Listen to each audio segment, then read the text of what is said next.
What's up guys? Ako na sad. Karon mag-restore ta og Japanese bike. Classic bike ni siya, mga 1980s nga Japanese bike. Ako ni ipakita ninyo ang among step by step nga gibuhat para mag-restore sa kaning Japanese bike.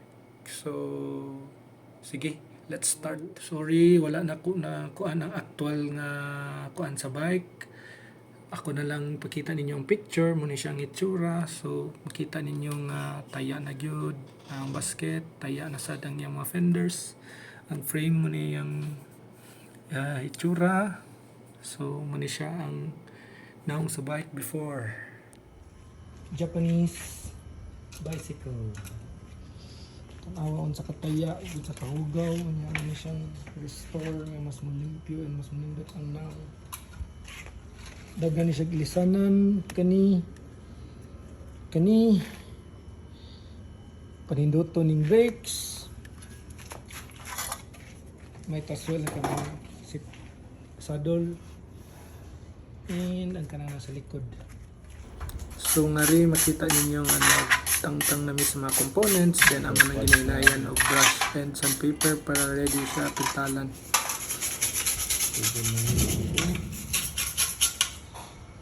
Include sa ibang mga parts gamit steel brush, ang ibot taya.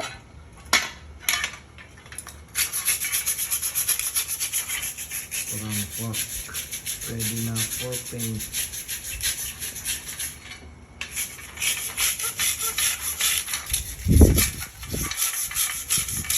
Next na mong gibuhat is sandpaperan and yugasan ang mga cockpit parts and kaning chainring. Cockpit parts.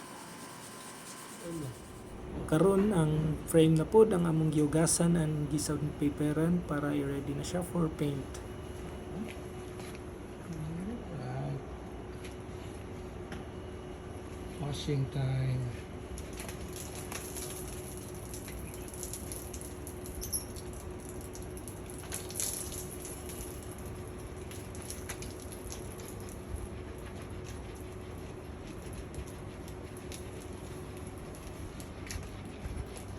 Balik ning puti ron sa Next is ang pag-spray sa mga cockpit parts. So as you can see here, among gi-sprayhan og chrome color ang handlebar. Daghan na kini siya taya. So nari nag-start na make paint sa frame and among giuna ang headset.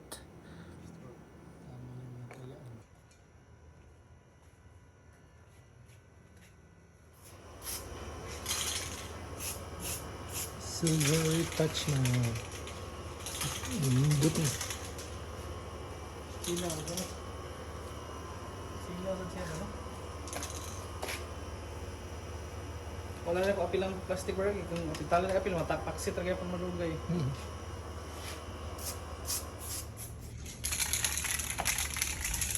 Fork na po din pintalan.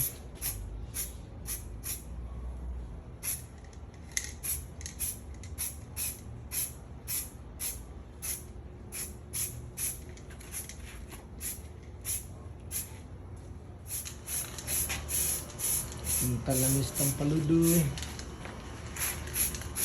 For a change, black among gigo gamit na color.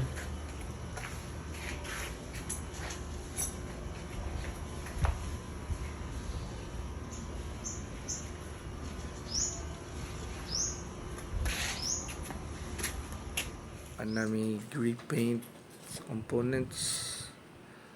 Karon mag-start na mag-assemble.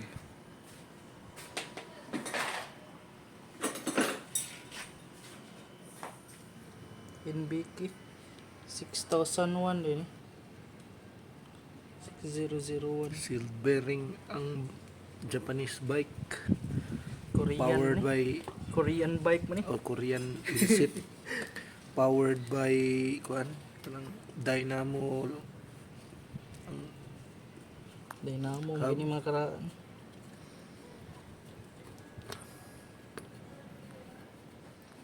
sugod na may assemble.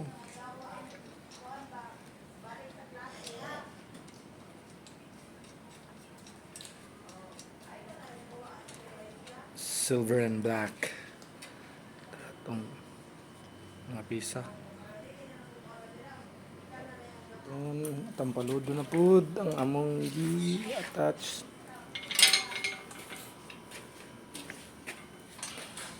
Ano na yung naong ron.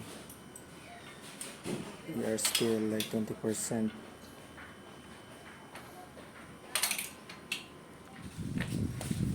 Sugod na may taod sa brake. Anam na. Ito may gitaod.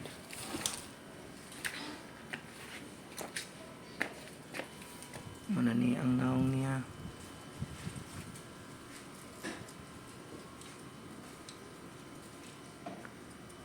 Freshly repainted.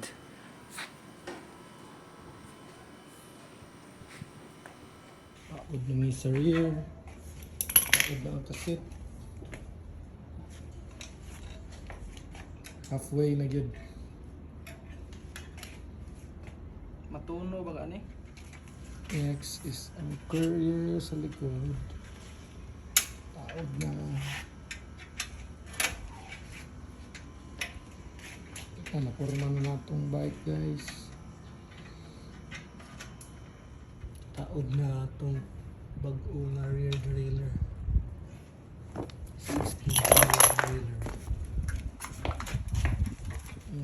Ayan na guys. Man na ang atong Japanese bike. Silver and black combination. Basta lang sa pangan.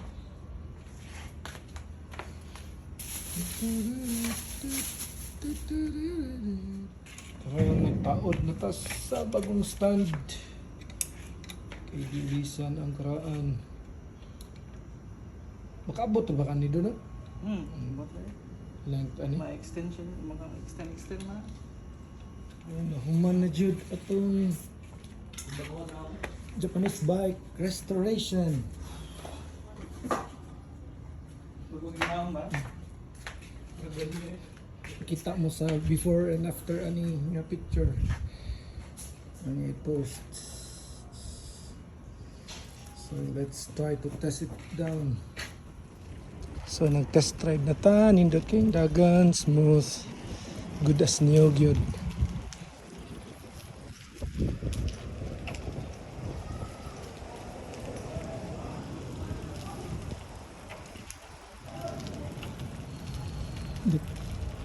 Kahit pag-change gear.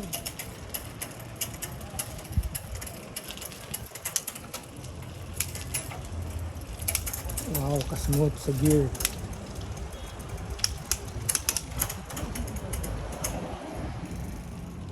So far, so good ang bike. Woohoo! Pwede tani